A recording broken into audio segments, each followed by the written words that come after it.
edition rock and roll.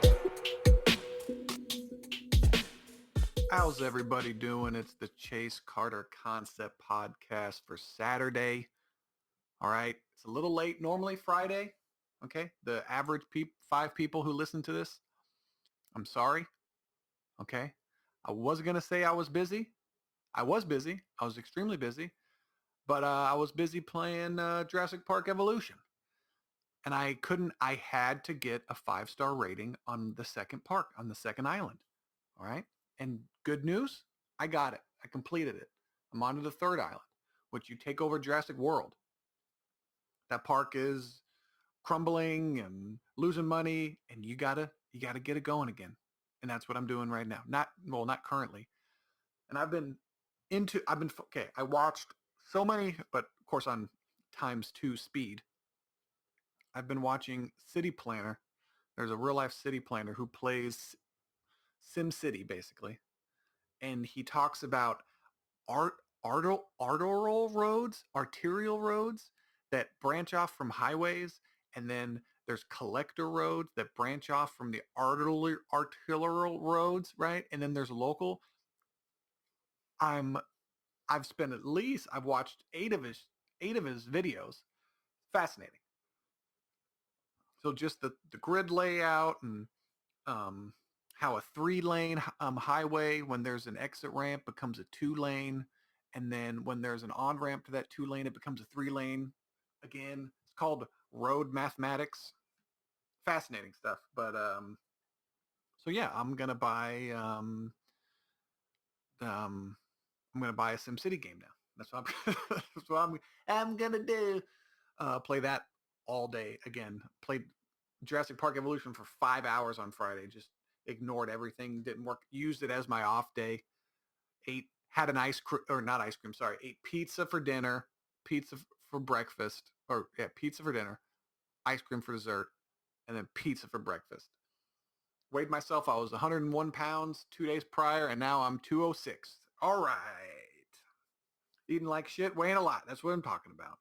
Really, really good. My girlfriend, she's not here. I was going to record this podcast earlier, but she came home and she wanted attention. You know, she wanted to talk. Ugh. There's one thing I can't stand. They just need constant admiration and attention. Now, if I complain and then she hears this and she stops, I'm going to have a problem with it because I do enjoy it, but I also enjoy complaining. So I'm going to do that too. But we're doing good. Doing good. She's working 2 jobs now. She has a job on the weekends. That kind of surgery can be done over the weekend.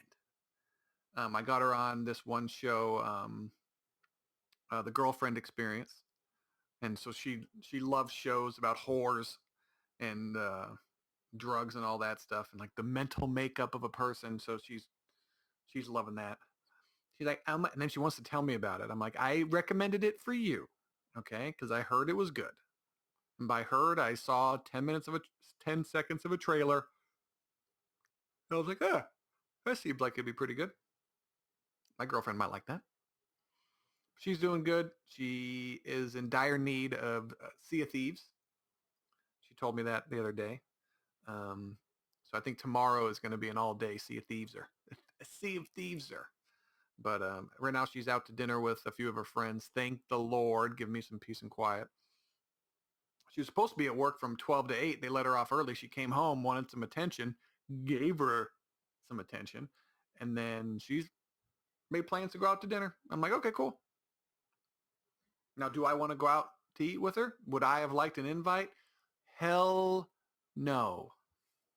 Okay? I'd rather be inside going over my own thoughts in my head. Okay? Have to listen to nonsense about how freezing cold it is or about how I'm starving. Yeah, I just need a latte. Do you want some avocado toast? That's what I need with some pepper. That'd be great. Shoot me. Now we're going to a sports bar. I can completely ignore all of them and watch sports. It'd be great, but I can watch basketball from here. Speaking of basketball, been watching the NBA playoffs. Good games. Not right out of the gate. The first 2 games were a little lackluster. Okay, blowouts. But it started off Lakers and the Warriors started off good. Watch that game. Lakers looked awful in the first half, but stayed relatively close. They pulled it out in the end. I thought it was pretty good. I thought it was a pretty good showing. Dallas had a good game today. Milwaukee, Miami, good game as well. Just all around good games. All around good games. Chris Middleton hitting a damn near buzzer beater to win the game. It was tied though, so not a lot of pressure, but not a lot of pressure. But it's just amazing. It's just the different level of intensity just by playoffs. In those play-in games, you really saw it. And then in those play-in games, like ultimately, it shouldn't matter unless you're a really good team that's been decimated by injuries. But like hypothetically, like since the Warriors lost, and the Warriors are an okay team, okay. Now I don't know if they should have made the play. Well, technically they should have made the playoffs because they were the 8th seed. But if you just look at um, their roster, they shouldn't have compared to the Lakers. And then you would even see them go against Memphis and be like, I don't know who the better. I know who the best player is, but team, I'm not too sure. The second best player on the Warriors doesn't look to score. Draymond Green. He plays defense and he passes. Now, when they get Clay back, they should be scary. They should not scary. I wouldn't say scary. It depends on that pick too. The pick they got from the Minnesota Timberwolves deal when Andrew Wiggins came over. If that falls out of the top 3, I think the Warriors get it. I think mathematically, I heard you have a 75% chance of winning, of getting that pick, of it falling outside the top 3. So I'm like, okay. So you can get Andrew Wiggins, who's better than, I was going to say, disrespect him, Russell Brand, D'Angelo Russell. So it's just, I don't know. It's going to be interesting. Playoffs are going to be good. I want to watch the Nuggets series, and then the Suns and Lakers is going to be interesting too. I think that's tomorrow. Pretty sure that's tomorrow. But it's going to be good. It's going to be good. Excited about that. The way LeBron James got hit in the eye and then milked it for the last, it's like, dude, you got hit in the eye and you're talking about, I can't see.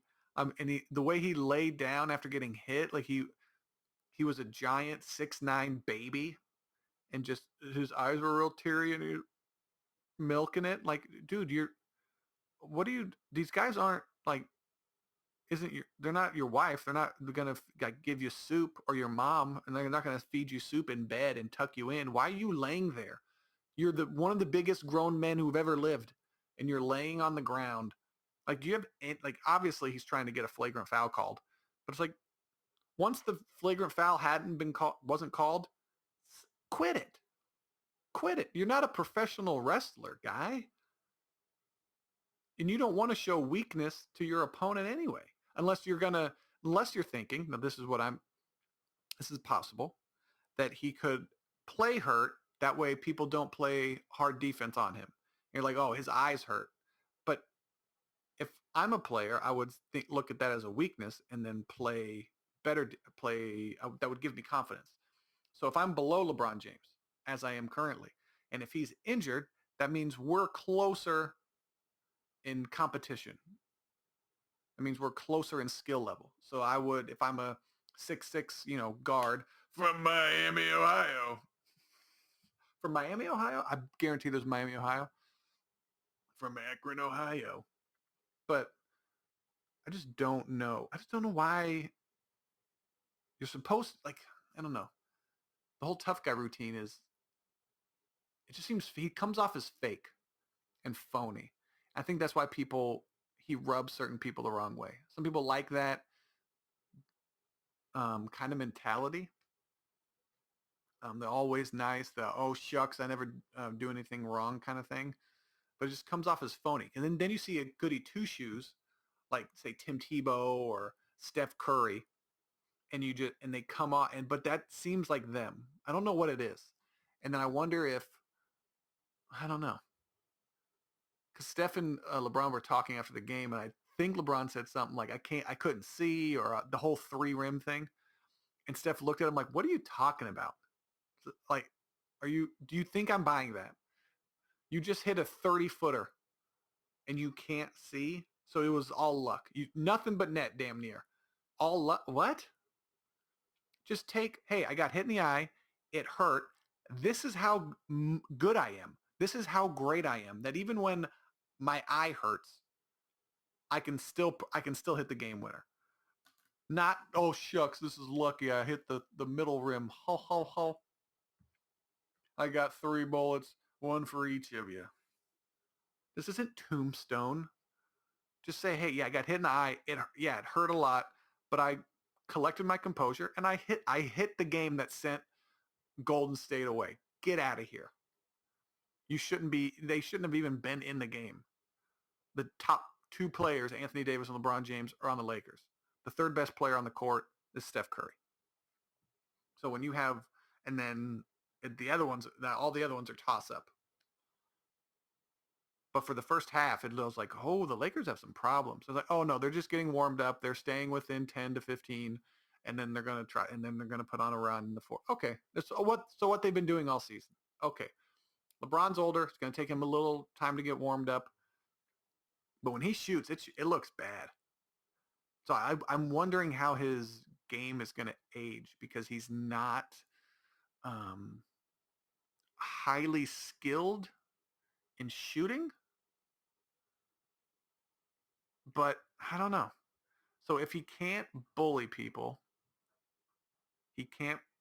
I don't know, because Andrew Witt, like, if you're young, but some people be stronger. I guess he's gonna have to pick his spots, because he doesn't have a go-to move that nobody can stop. I don't know. It's gonna be interesting, because he scores. I don't know. When you think of a LeBron James shot, what do you think of? Think of dunking. And I never understood this. Why do people, when they go to block a dunk, I'm gonna have to ask people who actually hang out up by the rim, and I'm not gonna I'm not gonna ask any of my white friends this question, because they don't go up, and they're not allowed in that real estate. But why do they always go for the ball when they go to block a shot, where the ball is? Like when an offensive player jumps up, kind of cocks it back, they always try to grab the ball before the offensive player brings it to the rim. Hey guy, you know where he's going to go. Meet him at the rim, like right at the rim. Like, and if you're strong enough, like, because I can see if a player's really cocking back and you could break your hand, but most of the, like, say like a stretched out dunk, like, just try to meet him at the rim. I don't understand. Like if you have a 2-on-1 fast break, they always try to get the alley oop, the person passing it. They try to get it on the way up. Why not just jump to the other side of the rim? Like, you know that ball's going there, right? So just get there. But then obviously, I don't know. When you go into the rim, just block him right at the rim. Meet me actually at the rim. Not, oh, my body's there and I'm going to block it before you have a chance to, throw it forward. Just meet me at the rim. Not a lot of people can jump as high and to cock it back like that anyway. I guess it all depends on, who's doing the blocking and who's doing the dunking. But geez, it's like, if you meet this guy at the rim, you should at least get some kind of deflection. You don't have to get, like, perfectly stop it and all of the force. Just knock it out of their hand. It's just any kind of graze, or I don't know. But those are skills that are way above my abilities. Let's just say that. All right, let's go. Let's go into some news here. This is interesting. I don't know why people are ratting out other people on social media, but it's a thing. It's a thing. People don't care about privacy anymore, and they're looking for clicks. They're looking to be popular through something stupid. So it says, TikTok user who matched with Matthew Perry on Raya. Raya is a like a celebrity social media app. At age 19 speaks out. So she's 19, perfectly legal. A young TikTok user went viral for posting a private FaceTime call private, so that's illegal to. I wonder if it's illegal to share it. Because I think in California, if you record someone's conversation without their knowledge, then that's illegal. But I wonder if, but sharing it is something is I don't know. So she had a private FaceTime call with Matthew Perry, famous actor. Says she released the video to expose how older men in Hollywood are taking advantage of younger women on dating apps. Hey, you're on there willingly. A lot of people were saying I'm a bully and mean for posting this, and it made me feel kind of bad. But at the same time, I feel like a lot of guys in Hollywood are talking to all these young girls, and it's something that I think a lot of people should be aware of. The user, her name's Kate, exclusively told Page Six on Thursday. Hey, hey, shh. If you're of age and you want to, I wonder how many 18, 19, 20, 25-year-olds are looking at this lady like, hey, don't ruin it for the, some of us would like to go, get $10,000 Gucci bags hanging out with Matthew Perry for an evening. What are you doing? Now he's not going to want to talk to young girls. Huh? You don't think millionaires, regardless of the fact that they're celebrity, don't want to sleep with hot young women? And this TikTok user who is all about that life, I'm assuming she's a famous TikToker. You don't think you're exploiting the system? So do your makeup all outlandishly and your hair, dye your hair, yeah, all that? Yeah. So you're exploiting the same things that they're doing. You're doing the same exact thing. How many ugly guys are you getting with? Oh no. Oh, because they're not going after, on average, they're not going after ugly young girls. They're going after hot ones who are on TikTok doing eyelash tutorials and shaking their ass. That's what they're doing. And you're surprised by this? And it's an article, and she looks like she has a little bit of a, this is funny, one of the pictures of her, it looks like darkening around her top lip, kind of looks like she has a mustache. Matthew Perry is not the best looking person of all time. I was not really thinking, anything of it. Um, Kate noting that she recognized the famous actor, the Gen Zer, had never really watched Friends. Okay, okay, never really watched Friends. While on the FaceTime call, Kate said Perry suggested they ask each other questions back and forth to get to know each other. The TikTok video shows a short clip of them playing 20 questions. Kate said none of the questions were sexual, but she did feel uncomfortable at times, especially since she says she was upfront about the fact that she was only 19. I didn't think he minded that. It kind of felt weird talking to someone my dad's age, but I just felt not right, especially when he knew how young I was. The blonde beauty claimed the actor asked her at one point, "Am I as old as your dad?" Question mark. So there's nothing. So okay. So I got a question. Got a question. So this is unacceptable. Okay, this is unacceptable. So the age thing is unacceptable, and it's weird, right? You're willingly calling this person. You know how old he is. You can just Google this man's name and how old he is, and then say, "Oh wait, I got something out. Not want to be on the phone call, right?" Because you can hang up the phone. No one's forcing you to be on this call, right? Or are you recording it strictly for the point of posting it?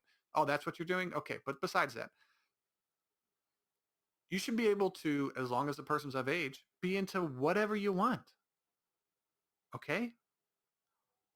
If I'm a gay man who likes to have sex with people who dress up as members of the Senate, members of Congress, okay, but they're furries as well, okay.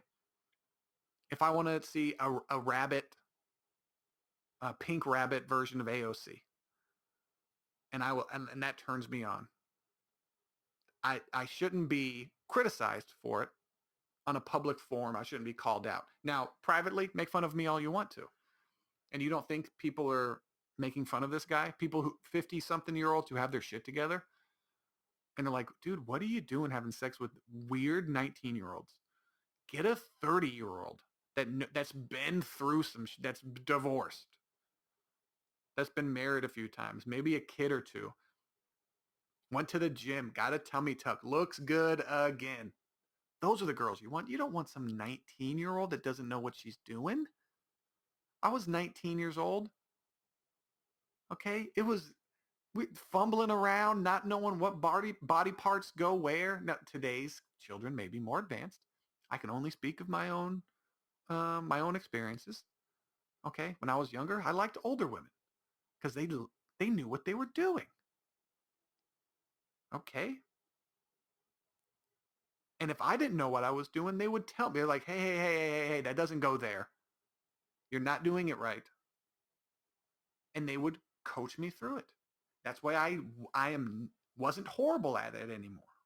Okay, give a guy a heads up. Young girls get with a guy that they don't know, or vice versa.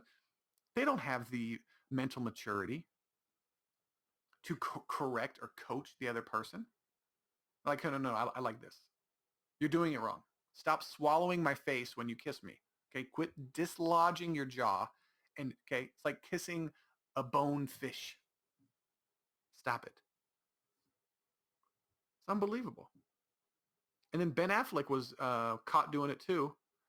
And this chick says, I was inspired by the Ben. Hey, quit these. Now, granted, these guys, I wonder how many how many girls Matthew Perry, I wonder how many men too. Probably. Um, they're just on this social media app, just just going through like young girls. It must be so easy. But if it's so easy, do you think it's just loses its gravity, its weight? But as a guy, you get rejected so much. You have to put yourself out there so much just to get one yes on average, especially a guy who looks like Matthew Perry. So you get turned down basically your whole life until you become famous, and then it becomes so easy. Do you take advantage of that? Do you sparse it out? Do you go crazy for a little bit, like, and then retreat, and then go crazy for a little bit? Like, how does that work exactly? Or do you just go hog wild the entire time? It's like, look, this is what I like. I like to be tied upside down, okay, and hit with a rubber baseball bat. That's what I like to do, and I shouldn't be judged for it. But all the crazy sexual kinks that people have and are praised by members of the media and all that stuff, and now Matthew Perry wants to have sex with a 19-year-old like consensually, and none of the conversation was sexual. That just sounds like an older guy trying to get to know a young hot girl. And have you ever talked to a 19-year-old? Ugh. I talked to a 25-year-old the other day. Just overheard a conversation with her and her friend. She's like, now that I'm finally away from Brian, I could just, I'm 25. I'm still young. Smother yourself, please. It's a victimless crime. Shh. Quiet. I just don't understand this. And what I also don't understand, Will Smith is now, so you guys know, Will Smith, famous actor, he's fat now. Okay? People are like, oh, Will Smith, he took a picture of himself, fat, and then people were making fun of him. I'm like, okay. You get fat after looking, amazing your entire life. And he still looks halfway decent, by the way. And it turns out he's doing a weight loss. He's doing a weight loss thing where he's getting paid for it. So he's gaining weight. The person that's been in shape, pretty much, thin, relatively healthy his whole life, is getting fat to lose weight just to exploit all of the fatties out there. If I was fat, I would be extremely upset that it's the same thing if I was a woman and men are saying that they're a woman and entering my sport and dominating. It's the same thing. Hey, skinny people, You're not allowed to be fat by choice. If I'm a fat person and I have some thyroid issue or I have some eating disorder, okay, first of all, just stop eating. It's real simple. Just don't buy that food. Okay, no one is forcing you to eat that. That's besides the point. If you're a fat person and you're seeing this, the person who played Muhammad Ali, just a chiseled, just god of a man, basically, and you're looking at it and he's getting fat on purpose to lose weight, to motivate you, I would spit in that person's face. Who do you think you are? You're not fat. You're not one of us. Hey, Will, you're not one of us. Okay? I've been fat 30 years and you've been fat for 30 days. No, whatever you're selling, no. And I'm going to boycott it. I'm going to tell all my fat friends to do the same. Now, Oprah, someone who actually had weight issues, fluctuated, more believable. Okay? But Will Smith's not even that fat. You can't be a little chunky and then just be someone's inspiration. What are you, huh?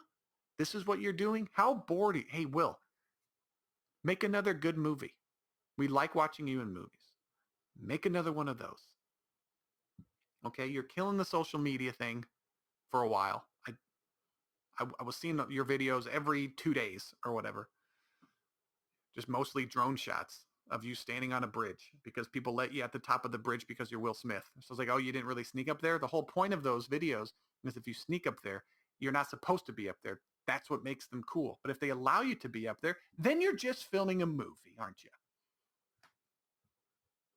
Just all this fakeness. This is another thing I don't understand. It says Elliot Page says he collapsed at an Inception after party over gender pressures. So I don't understand this. Elliot Page has opened up about intense gender-related pressures that deeply impacted him behind the scenes while starring in Hollywood blockbusters. Page sat down with the, now some people would say, hey, you're a millionaire, shut up. We don't want to hear you complain. But even though you're making millions of dollars, you still have feelings. Okay, that's not fair. Page sat down with Oprah Winfrey for the latest episode of Oprah Conversation and detailed some of the struggles dealt with prior revealing Page being transgender. In a December 2020, recounting one major incident, the Umbrella, she's he's part of the Umbrella Academy star shared by heartbreaking moment that occurred during the global press campaign for Inception that took him around the world.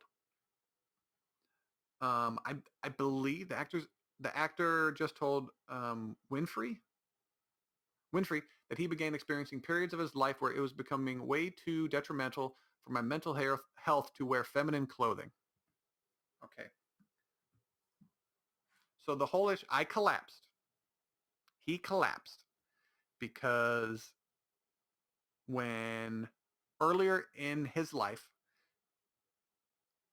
Paige was told to wear or given dresses to wear for red carpets and shows and stuff like that, award shows. Hey, Paige, wear whatever you want to. Wear whatever you want. I don't know if you know this, but you can Google it. Nobody's controlling what you wear. And if you wear men's clothing, you will actually stand out more. Because everybody likes your acting. Everybody likes you. Okay, personally, you seem like a handful. Okay? But whatever you're going through, just wear whatever you want to. Okay? Do you see Lady Gaga complaining about people telling her, no, she wears whatever the hell she wants to. You're an actor. Okay? Pretend. Pretend you have an imagination. Well, they gave me a dress, so I felt pressured to wear a dress. Now, if someone came up to you and said, hey, bitch, you better wear some sexy fucking dress, then you have an argument. But there's nothing in there. There's nothing in there. Some woman, um, wardrobe person, probably a female or a gay man, gave you a dress. And then you go, hey, I want to wear this. I'm not wearing this. I'm going to wear what I want. Okay. Okay, Paige. Okay. That's what would have happened. If he's a gay man, he might have judged you a little bit, but they're a little judgy. Okay. Sometimes. On occasion. But if it's a woman, there's going to be, okay, yeah, you wear whatever okay, that's fine. The studio sent this over, but you can wear whatever you want. You want to wear jeans and a t-shirt with a tie? Nobody cares. Are you making this an issue in your head for no reason? Oh, okay. Okay. There's no societal pressure for you to wear anything at all. Who is this invisible character in the sky that is looking down on you? Oh, the social norms of having to wear no, you can wear whatever you want to. Whatever. Doesn't matter. Wear a pantsuit and make it a thing. Make it trendy. You look good in a suit. You look fantastic. And you're still cute. Not really anymore, but you used to be to me. You cut your hair a little too short for me. Okay? I like you with a little longer hair.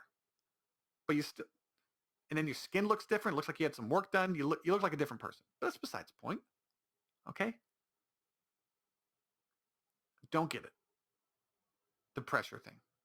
I don't get it. I don't understand. It doesn't make any sense. But whatever. No one is pressuring you to wear anything unless you want to call somebody out and say, hey, this director or this producer told me to wear it. I don't understand. I don't understand. There is not there's not a whole bunch of men, hierarchy of men pressuring women to wear anything. We don't care. Are you a good actor? Do you make us money? Wear whatever you want to. Now, because you're not you were not, I can see if you were geared towards more of like a sexual attraction actress, like when Selma Hayek was younger, that was part of her appeal. She's hot, but then you find that's what attracts. Like, who the hell is that? When she was walking down the street in Desperado, who is this from Dusk Till Dawn? Who is that stripper? I need to know who that is. And then you find out, oh, she's a good actress. She can pretend really well. I want to see her in almost everything. Please, when she was in what was that?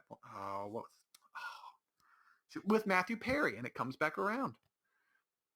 Oh, what was that? I can't remember. But she was so hot. She was so hot. She still is. She married a damn billionaire, and it wasn't her personality. It wasn't just her personality. But Paige was not billed for the attractiveness. She was a he, or when she was a she was um as like a quirky, nerdy, cute girl. That's what she was built at. Build? I don't know if that's the right word. But yeah. So I'm sorry you're going through that. I'm sorry you felt pressured, but you don't. No one's pressuring you. Wear whatever you want to. And you don't. I wonder if like did you become a guy? And then that's what I wonder. Some people always feel like a guy. It's like if they're a woman, and a woman to a guy is rare. It's a lot more rare. Most of these issues are men becoming women, and I just think that's because men are all over the place. Um, which is interesting. We always wonder why certain types of people do certain things. I wonder why men are most likely serial killers and way more violent. Is it just testosterone? I don't understand. But then if women get pumped full of testosterone, do they become violent? And I wonder, are they violent because women, like, I don't know. It's interesting because nobody looks at jails and say, oh, we have a sexist issue. It's like 90 something percent of people in jail are men, and people who commit murders, it's in the 90 percentile, it's men. So I'm just like, well, huh? And we have guns. So if women wanted to go on killing sprees, they could. You see a man walking down the street, pop, pop, pop, or you're a stripper, and then you lure someone, back to your bang, bang, bang, dead. So it's just real weird. It's real interesting. Why aren't there more female murderers? Maybe because when women have their shit together more.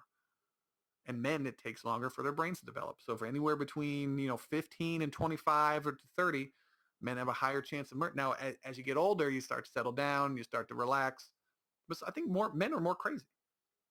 And the fact that a woman wants to be a man, and then some transgender people, I'm guessing they feel like, the opposite sex for the entire time. And then there's some that, feel like a woman and then are a woman, identify as a woman, and then change to become a man. So if gender's a spectrum, then I guess transgenderism is a spectrum as well. And then there's people who are fluid. They bounce back and forth. So I don't know. It's up in the air. Not too sure. None of it. You can't really nail anything down as a fact other than people can feel whatever they want. They can do whatever they want. Now, for them to get upset for people mispronounce, like, oh, what are you now? Well, I've called you one thing forever. It's going to take me a while to call you that other thing. That's just hey, my name's Charlie now. People are still going to call me Chase. And then do I get upset? You called me Chase. I'm Charlie. It's going to take a while. You have to be a little, and most of them are, but most people who get upset are not even the transgender people. It's people fighting on their behalf to seem righteous. It's like, calm down. The transgender community I'm pretty sure they're strong, independent people. Pretty sure. Okay? If you're a man, you don't put a wig on and get things surgically cut off if you're not, confident in yourself. I wouldn't be. If I felt that way, there's no way I'd come out. No way. I got called gay because I slept with for 3 or 4 years by my friend. I slept over at my friend Mike's house, and my friend Jamal. I was sleeping on the couch, and then my knee, and I was laying straight on the couch on my stomach, and then my leg came out.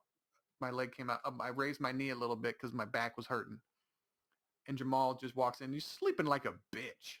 Are you gay? And I got called gay for 5 years because I was asleep. I didn't even know I did it. But him laughing and waking me up, I don't know. I don't know. But I couldn't. I couldn't do it. Couldn't do it. But I think people, obviously if I was gay, I don't think he'd have, possibly he might be gay. Who knows? Who knows? His name is Jamal, after all. That's not a gay name. I don't know what is. Now, this is pretty cool. Hard transition. A 2,000-year-old marble head of Rome's first emperor discovered. Kind of cool. Augustus. Marble head of Augustus, Rome's first emperor, has been discovered in Iserna, an Italian town in the south-central region of Molise.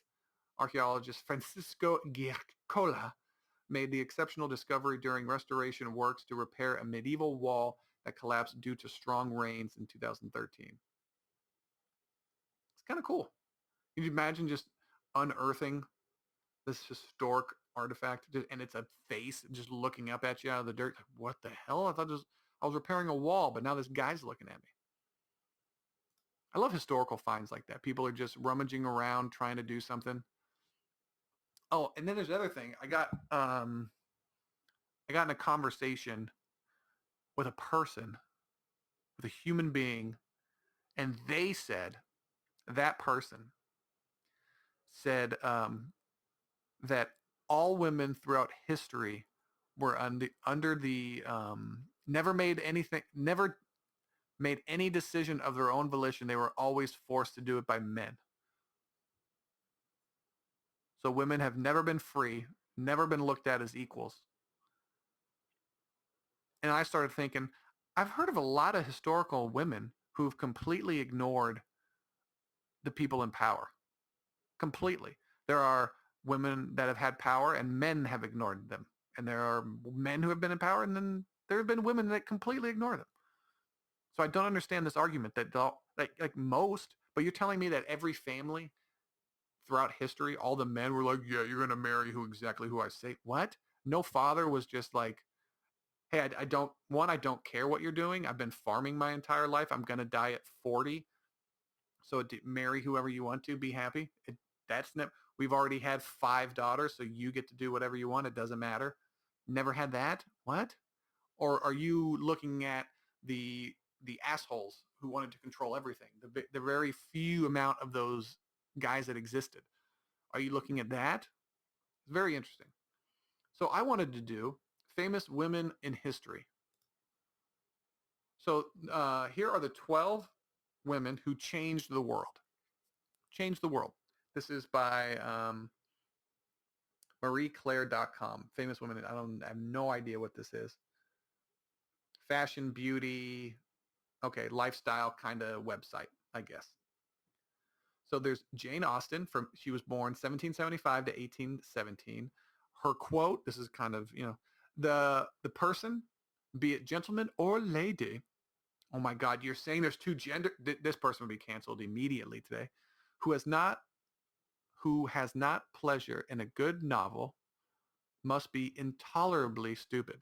Hey, okay, she's already a book snob. Hey, lady, if I don't want to read books, okay, hey, lady who never doesn't know how to use a cell phone, never used a cell phone. Is she stupid? No. So calm down. The OG rom-com queen Jane Austen defied an entire literary genre. Of course, look, so her quote has to do with books. She's a writer, apparently. Okay, biased. With her shrewd social observations and wit, born into a family of 8 children in England, Austen started writing her classic novels. Yeah, of course, a novel. Of course. The people who don't read novels are stupid. Really? What novels should I read? Well, that's funny you should ask. I have my own. You're a salesperson. Okay? I would never consider a man unless he's literally read. Literally read things. Well, what should I read? I have a I have a literary degree right here. This book. It's fantastic. 3 shillings. Austen started her own writing, um, started writing her now classic novels such as Pride and the Prejudice and Sense and Sensibility in her teens. Her novels are funny, endearing, and question women's roles within society. Yeah, anything that goes against the norms is going to be interesting. Austen had to hide her identity as the author's name to some of the most popular novels of her day, and it wasn't until her death that her brother Henry revealed to the public that she was the real author. Her literary influence remains, and the themes, lessons from her novels still hold up today. Okay, so this is a woman who understood, it's like, okay, how can I get read today? Okay, so I'm going to pose as a man, but I'm still going to do what I want to do. She didn't quit. She didn't just, oh, I'm a woman. I can't make my own decisions. She probably dude, she outsmarted the men. It's the stupid men who are reading. Can you imagine the hundreds of thousands of men who are like, oh, this guy's got it. This guy's a great. And they couldn't get over. And there are probably a whole bunch of men out there who couldn't care less, really. Couldn't care less. And then, in fact, that she was a woman, a whole bunch of other women would have read her. Anne Frank, 1929 to 1945. How wonderful, this is a quote from her, how wonderful it is that nobody need wait a single moment before starting to improve the world. 12-year-old Anne Frank doing her homework. She's skinny. The Diary of Anne Frank was one of the most honest, powerful, and poignant accounts of World War II, and was written by a German teenage girl. The Franks were a Jewish family living in Germany, then Austria throughout Hitler's rise to power, and during World War II. The family hid in a secret annex with 4 other people throughout the war, but were discovered and sent to concentration camps in 1944. Out of the Frank family, only Annie's father survived, and he made the decision to publish Annie's diary. The Diary of Anne Frank has been translated into almost 70 languages, and his intimate portrayal of one of the most inhumane moments in history, and is able to educate us on the universal human qualities of emotion, passion, love, hope, desire, fear, and strength. There's nothing really funny I can say about that. Sad. That's just sad. But again, she knew how to read back then. She knew how to read and write. Some people are like, oh, it's a little 12-year-old girl writing them. She's like, shut up. I can do whatever the fuck I want to do. And then she wrote down how her feelings were. No, the men are so oppressive. Oh, really? I'm gonna write down my journal of what all the men are doing, and then this is gonna outlast everybody because I'm awesome. I don't know. I don't think that's what she was saying, but she's a gangster. Maya Angelou, 1928 to 2014. Quote, I've learned that people will forget what you said, people will forget what you did, but people will never forget how you made them feel. That's powerful. Maya Angelou is one of the most influential women in American history and was a poet, singer, memorist. Memorist. What the hell is it? Hold on. This is interesting. Memorist. Not going to pretend I know that memorist definition. Memoir. Oh, she made. Oh, I was like, does she remember things? Memoirist. I got it. I'm there. Okay. Okay, Anne Frank. Okay. The Anne Frank and Maya Angelou. You got me there. Civil rights activist whose award-winning memoir, I Know Why the Caged Bird Sings, made literary history as the nonfiction bestseller by an African-American woman. Bestseller. Just do what you want, right? Men say you, hey, don't write. Right? Angelou had a difficult childhood as a black woman growing up in the Stamps, Arkansas. Yeah, well, Arkansas, this was probably a little rough back in the day. Maya experienced racial prejudices and discrimination all throughout her life. At the age of 7, Angelou was assaulted by her mother's boyfriend, who was then killed by her uncles as revenge. Was her mother's boyfriend white, or was she black? What does that have to do? So it was racial injustice and discrimination, and then they bring up that's interesting. The incident traumatized Angelou to the point that she became virtual mute for many years. I Know Why the Caged Bird Sings, as well as her other works, have been one of the loudest voices in the civil rights movement and explore subjects such as identity, rape, racism, literacy. Speaking of literacy, I can barely read. Illustrate how strength of character and love for literature can help overcome racism and trauma. Yeah, education. You have to be like, how are we acting? Why are we acting this way? Let's find out how they acted in the hit. Oh, they acted this way before and nothing good came of it. Okay, so let's fix everything. Queen Elizabeth I, 1533 to 1603. Though the sex to which I belong is considered weak, you will nevertheless find me a rock that bends to no wind. Look at this bad bitch. In the 16th century, 1533, this lady's like, hey, you think I'm weak? I'm going to destroy you. You just have to meet the stupid men's energy. You have to meet that stupid energy. And people who are weak and meek, be it man or woman, are gonna go to the wayside. And I'm speaking as a meek person here. I'm speaking as a really meek. Or is that what I want you to think? I don't know. I don't know what I want you to think. I can barely read this article out loud. Elizabeth called herself the Virgin Queen because she chose to marry her country instead of a man. Huh, she chose who she married? Interesting. It might seem like an ancient history now, but Queen Elizabeth I is one of the most successful monarchs in British history. But I thought everything was a patriarchy. Huh, this is weird. And under her, England became a major European power in politics, commerce, and the arts. I thought men did all the good and bad things, especially the bad things throughout history. Oh, what's weird? I wonder if Queen Elizabeth was a racist. Um, According to Meghan Markle, they're all racists. Elizabeth, probably, good chance. 65, 70%. But if you live in a castle and you're white, chances are you're racist. Elizabeth had a rocky road to the throne and technically should never have been allowed to reign, both because she was a woman and because her mother, Anne Boleyn, the much-hated ex-wife of Henry VIII. However, Elizabeth the First proved all the naysayers wrong and has become one of the greatest female leaders, known for her intelligence, cunning, and hot temper. The Virgin Queen was one truly one. Wait, hold on. Cunning and hot-tempered. The Virgin Queen was one truly one of the was one. Truly. One. Yeah, there's an error. That wasn't my stupidity. That's an error. Was truly one of the greatest women in history. Catherine the Great. Never heard of Catherine the Great. 1729 to 1796. I'm going to just top five and I'm going to be out of here. Power with the nation's confidence is power without a nation's confidence is nothing. Look at that. So you have to believe in the people. She knew that in 1729. Unbelievable. Catherine the Great is one of the world's greatest historical figures, and the Prussian-born queen is one of the most ruthless women to make this list. Oh, really? We got a psychopath on our hands. Stuck in a loveless marriage to the king of Russia, Putin was back then. Catherine orchestrated a coup to overthrow her wildly unpopular husband, Peter III, and then named herself Empress of the Russian Empire. She became the Empress of Russia in 1762. Russians don't even like to listen to women speak now. And this bad bitch was running shit in 1762. Get out of here with your nonsense. Oh, they're holding me down. I can't do anything. Shut it.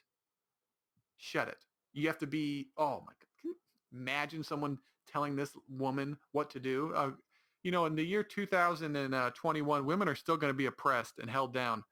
Like, shut your little weak asses up. I ran Russia, and I'm not even from there. Catherine is credited. um, Catherine is credited for modernizing Russia and established the first state-funded school for girls, reeled back the power of the church within the state, and encouraged the development of the economy, trade, and arts. Well, economy and trade are kind of the same thing. Development of economy and arts. We can just say trade and arts. Look at me criticizing this person who can clearly probably has a college, education. She is also known for her healthy sexual appetite. Hey, how are ya? Having numerous lovers right up until her death, who she would often gift with abundance of jewels and titles, with her sending them on their way to make room for their replacement. Now there's a woman. Now there's a woman who knows what she wants. She was fucking everybody. You know how many tricks she must have? Or do you think she was a lazy like fish that just laid there? What do you think? I don't know. She looks a little chunky in this portrait. She looks a little chunky, but like thick. I can never tell. Like thick in all the good areas. But big butts were always in. Those dresses that come down the corset, pushes the tits up, nice big chest, and then the that cage that they wear on their waist to make their butt look big. Big butts were always in, I think. And then for some reason, people thought skinny white girl butts were in. Oh my God. Yeah, I want legs that look like sticks and have no muscle definition at all. And that butts that don't move at what? Huh? Huh? That's not sexually appealing. You see a woman with a fat ass who just ha ba ba ba ba ba ba ba ba ba ha ba ba ba ba. I don't even know who. How old was that lady? Catherine the Great. 29 to 76. So 70, almost 70 years old. 69, 67. 67 years old. Good for her, lady. You fucking dudes at 67. Good for you. Bringing in these hot knights, just railing her all at a time, acting like they did. So like the men just brought in women to do whatever they wanted, and the women who were in control did the same thing. Oh, I guess we're all similar. Oh, I didn't know that. It's called human nature. Sojourner Truth. 17, I don't know. Sojourner. I'm not smart enough to say that name. This woman is way more important than I am. 1797, 1883. Truth is powerful and it prevails. You need to tell Dr. Fauci that when he said we don't need masks. And he lied about it so the surgeons can, the medical professionals. You should tell him that. What we need to resurrect this person, have them speak to our government now. Oh, the truth, no matter what, even if it's hard, if it's a hard truth, tell people the truth. Quit acting like everyone's a child. Granted, Dr. Fauci's probably been to Walmart and was like, what are we doing? This place needs to be burned down. And then he should be in favor of the thing to wipe out all those people. Truth is one of the most inspirational, say black women in American history. You can just say women. You don't have to say black, but that's fine. You don't have to, put her in a little category, a little box. You can say women. You can say in most inspirational women for the black community. You can say that in America's history. Her words belong to one of the most famous speeches by any woman, an African American abolitionist in African America. I don't know what that word is. Abolitionist. I'm going to try this out again. This podcast should be called Chase Learns to Read. A person who favors the abolition of a practice or institution, especially capital punishment or slavery. Special what? A person who favors the abolition of a practice or institution. But what does that mean? What did the apologists believe in? Aboligists believe that slavery was a national sin. Okay, yeah, good. And that it was the moral obligation of every American. Okay. Okay. You abolish slavery, abolitionists. Okay. That's what I don't like. If you want to abolish slavery and then so you're an abolitionist. But it should be abolitionist. Right? Abolitionist. Okay. So you want to abolish slavery. Good for you. A little self-serving, but good for you. Oh, you only care about yourself there, Truth. Oh, okay. The African-American abolitionist and women's rights activist Truth delivered a now famous speech at Ohio's Women's Rights Convention in Akron, 1851. Soon there will be a boy named LeBron James who will dominate all of basketball. That has come to be known as Ain't I a Woman? Truth was separated from her family at the age of 9 and was subsequently sold for auction as a slave along with a flock of sheep for $100. In 1829, she didn't try to have those sheep freed though, did she? Nope, selfish, only worried about herself. In 1829, Truth escaped to freedom with her infant daughter, Sophia, but her other two children had to be left behind. Why? Why did they have to be left behind? Were they fat and you couldn't carry them? Were they too big? What's going on here, Truth? Did you not like them? Was Sophia your favorite? Okay, gotcha. Truth began to advocate for rights of women and African Americans in the late 1840s and was known for giving passionate speeches about women's rights, prison reform, still going through that today, and universal suffrage. I think it's just societal reform. We're always trying to make society better. And sometimes the road to hell is paved with good intentions. Who knows? Truth, who died in Michigan in 1883, is known as one of the most foremost leaders of the abolition movement and one of the earliest advocates for women's rights. She's above Rosa Parks. Can you believe that? But these are women who did not care at all about how society saw them. Strong, independent women who are just doing what they want to do. Going against the grain. Not making excuses, not doing it, and then, oh, I'm just a woman, so I can't do this, so the society won't let me. Fuck you. This is what they're doing. And there will always be people like this, men and women, who will go against what society wants them to. Let's read one more. This is interesting. I'm educating myself. Granted, I probably won't remember any of this. Rosa Parks, 1913 to 2005. She was alive in 2005? I should have known that. I would like to be remembered as a person who wanted to be free so other people would also be free. I heard some weird conspiracy theory that Rosa Parks was selected. There was a woman, I think a pregnant woman, that did the same thing on a bus before her. But she was, no, this is what I heard. I don't know. I think I saw it on a YouTube video. She was too black for the black movement. So they got Rosa Parks because she was more light-skinned. I don't know. I have to look into that. That would be, if that's true, that would be some crazy shit. Like, let's go with Rosa Parks. She looks better. People will like her more. Rosa Parks was on a bus in Montgomery, Alabama in 1955 when the bus driver asked her to stand up and give her a seat to a white man. Parks, a black seamstress, refused, and in doing so sparked an entire civil rights movement in America. Born in 1913, Parks moved to Alabama at age 11 and attended a laboratory school at the Alabama State Teachers College for Negroes until she had to leave in 11th grade to care for her ill grandmother.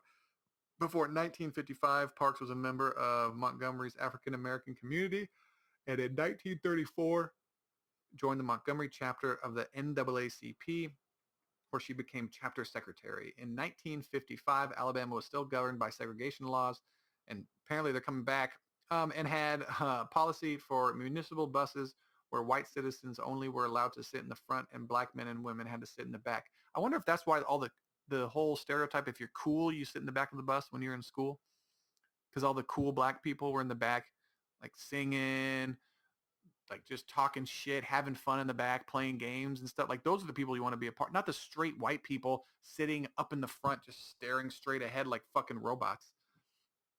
What are the two kinds of, I want to be in the back with all the cool kids. Of course, no one let me be in the back of the bus because I wasn't one of the cool guys. On December 1st, there were no more seats left in the white section, so the bus coordinator told the four black riders to stand, giving the white man the whole row. Wow. I wonder if he was fat. 3 obeyed. Parks did not. Parks was making the others look bad, you know. Parks was subsequently arrested, and her actions sparked a wave of protests across America. When she died at the age of 92 on October 24th, 2005, she became the first woman in nation's history to lie in state to lie in state at the U.S. Capitol. What? That sentence says the first woman in the nation's history to lie in state at the U.S. Capitol. I don't know what that sentence means. First woman to lie? I don't understand. I don't know. That's a weird one. I want to look up Rosa Parks, woman before Rosa Parks bus. Before Rosa Parks, Claudette Cloven refused to give up her seat in a segregated bus in Alabama when she was 15 years old. Before Rosa Parks, defied segregation. BBC. In March 1955, 9 months before Rosa Parks defied segregation laws by refusing to give up her seat, Claudette Colvin did exactly the same thing. Eclipsed by Parks, her act of defiance was largely ignored for many years. She herself did not talk much about it, but she spoke recently to the BBC. There was segregation everywhere. The churches, buses, schools, and we're all segregated. And you couldn't. Oh, get out of here. What are you doing meowing? I'm trying to read about Claudette Cloven. What are you doing? Do you want treats? Oh, what are you? Oh my goodness. Get out of here. Quit being a brat. I'm going to close the door now.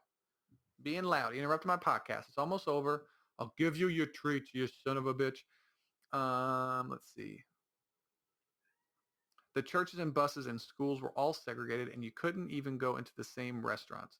I remember during Easter one year, I was to get a pair of black patent shoes, but you could only get them from the white store. So my mother drew the outline of my feet on a brown paper bag in order to get the closest size because we weren't allowed to go in the store to try them on.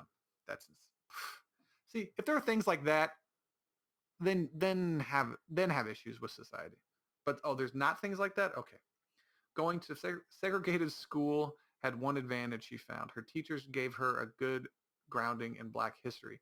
We learned about Negro spirituals and recited poems, but my social studies teachers went into more detail. So she got good education even back then from her teachers. Unbelievable. They lectured us about Harriet Tubman and Sojourner Truth. Now that I read that right then, I kind of remember Sojourner Truth, remember hearing it. And we were taught about the opera singer called Marianna Anderson, who wasn't allowed to sing at the Constitutional Hall just because she was Black. So she sang at the Lincoln Memorial instead. Ooh, good move, power move. On 2nd of March, 1955, Cloven and her friends finished their classes and were let out of school early, walked downtown, and my friends and I saw a bus and decided to get on. It was right across the road from Dr. Martin Luther King's church. The white people were always seated at the front of the bus, and the black people were seated in the back. The bus driver had the authority to assign the seats, So when more white passengers got on the bus, he asked for the seats. The problem arose because all the seats on the bus were taken. Cloven and her friends were sitting in a row, a little more than halfway down the bus. Two were on the right side of the bus and two were on the left, and the white passenger was standing on the aisles between them. The driver wanted all of them to move to the back and stand so that the white passenger could sit. He wanted me to give up my seat for a white person, and um, I would have done it for an elderly person, but this was a young white woman. This is a young white bitch. Three of the students had got up reluctantly, and I remained seated next to the window, she said. Under the twisted logic of segregation, the white woman still couldn't sit down as the white and black passengers would have been sharing a row of seats. And the whole point was that white passengers were meant to be closer to the front. The Cloven told the driver she had paid her fare and that it was her constitutional right to remain where she was. Ooh, good move, good move. Whenever people ask me why didn't you get up when the bus driver asked you, I say it felt as though Harriet Tubman's hand was pushing me down on one shoulder and Sojourner's Truth hands were pushing me down on the other. I felt good, good, good for her. I felt inspired by these women because my teacher taught us about them in so much detail. Also, you're lazy and you didn't want to stand up. It's fine. You wanted to sit down. You wanted to sit down. You're a lazy woman, didn't want to stand up. It's fine. I wasn't frightened, but disappointed and angry because I knew I was sitting in the right seat. Yes, you were, honey. Yes, you were. Fuck that white lady. But no, of course, it wasn't the. Now, was the white lady being a bitch about it? Now, if the white lady was like, no, you can sit there. It's fine. I need to stand. I've been sitting down all day. It wouldn't have been an issue. The driver kept on going, but stopped when he reached a junction where a police squad car was waiting. Two police boarded the bus and asked Cloven why she wouldn't give up her seat. I was more defiant, and then they knocked books out of my lap, and one of them grabbed my arm. I didn't know how I got off the bus, but the other students said they manhandled me off the bus and put me in the squad car. But what I do remember is when they asked me to stick out my arms at the window, and that's when they handcuffed me. Instead of being taken to a juvenile detention center, Cloven was taken to an adult jail and put in a small cell with nothing in it but a broken sink and a cot without a mattress. I was scared. I really, really was frightened. It was like those Western movies where they put a bandit in jail and you could hear the keys. I still vividly hear the clinking of those keys. I waited for about 3 hours until my mother arrived with my pastor to bail me out. My mother knew I was disappointed with the system and all the injustices we were receiving. And she told me, well, Claudette, you finally did it. This is a long article. After Cloven was released from the prison, there were fears that her home would be attacked. Members of the community acted as lookouts, and Cloven's father sat up all night with a shotgun in case the Ku Klux Klan turned up. Jesus Christ. See, actual racist issues. Cloven, Cloven was the first person to be arrested. Someone calling, like, I don't see name calling for some reason doesn't bother me. Like if it's someone of authority above you, a powerful person over you, yes, bring it to your attention. But if it's some random person on the street and you get in a confrontation and they say a racist, just ignore them. They're idiots. Some guy came up to me and called me a bitch. I'm not going to be like, oh, this guy I don't know called me a name. I'm going to flip out about it. Hey, everyone, do you know there are assholes on the planet? Did you guys know that? If it's this shit, this kind of stuff, then yes, this needs to be addressed. Obviously. Colvin was the first person to be arrested for challenging Montgomery's bus segregation policy, so her story made a few local newspapers. But 9 months later, she had a baby. No, I'm just kidding. 9 months later, the same act of defiance by Rosa Parks was reported all over the world. Like Cloven, Parks was commuting home and was seated with a colored section of the bus. When the white seats were filled, the driver, Fred Black, the driver's, get out of here. The driver's name was Fred Black, asked Parks and the three others to give up their seats. Parks refused and was arrested and fined. At the time, Parks was the seamstress and local department store, but was also a secretary of Montgomery's chapter of the NAACP. Cloven knew her very well. I became very active in her youth group, and we used to meet. Oh, they knew each other. And we used to meet. Maybe Rosa Parks heard what Cloven did and then copied her. So Miss Parks is not even an original thinker. No, I became very active in her youth group. Afternoon at the Luther Church. Miss Parks was quiet and very gentle, very soft-spoken, but she would always say we should fight for our freedom. Yes, you should. 100%. She was right. Cloven says Parks had the right image to become the face of the resistance. Cloven says Parks had the right image to become the face of the resistance to segregation because of her previous work with the NAACP. The organization didn't want a teenager in the role, she says.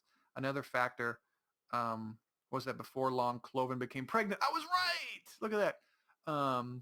She was getting fucked, probably in a bus, front and back of the seats, everywhere. They said they didn't want to use a pregnant teenager because it would be controversial and the people would talk about the pregnancy more than the boycott. That's why. Okay. On the night of Park's arrest, so it wasn't because she was too black, because she's a lot darker. The boycott was effective, but the city resisted complying with the protesters' demands to end the policy preventing hiring of black bus drivers and the introduction of the first come first seated rule, as that should be, to sustain the boycott. Communities organized carpools, and the Montgomery's African-American tax drivers charge only 10 cents, the same price as a bus fare for fellow African-Americans. Look at this. They're like, hey, look, we're not going to use these white buses. So if these white people want our money, they're going to have to abide by the rules that we agree with, not this bullshit. So how are we going to do that? How are people going to get to work? Well, there are black people with cars. Yeah. So why don't we just have them drive and charge the same fare as the buses? Oh, so we're going to undercut them basically and take away. Oh, so so that's how you do it. You affect their pocketbooks, and then people are going to be like, okay. All that racist shit, we didn't really mean it, okay? A year later, on December 20th, the U.S. Supreme Court ruled that segregation on the buses must end. The legal case turned on the testimony of 4 plaintiffs, one of whom was Claudette Colvin. I keep wanting to say Colvin. Cloven. I'm trying to see if there's anything that was, I don't think so. It's a long article, jeez. But that's it. That's the article. I thought I was right about the thing, but the whole other issue, I thought I knew it was something. I don't know if it was her skin color or it turns out the fact that she was a teenager and pregnant. Was she 18? How old was she? Who knows? I guess I could have probably remembered because I wrote a whole long article about it. But hey, women who are complaining, saying that you were held down by all this other BS. No, you weren't. Not all of them. Not all of you guys. There are women who rose up to become queens in the 16th century against all odds. Do you think she was bitching and complaining? No. She became queen, killed her husband, took his shit, and then was fucking multiple dudes until her death. You would think that's me applauding, but that's really her getting her cheeks smacked every night she wanted it. Good for her. Anyways, that's been another episode of the Chase Carter Concept Podcast. If you've listened this entire time, I appreciate it. And I'll talk to you next week. You got this shit knocking, bro.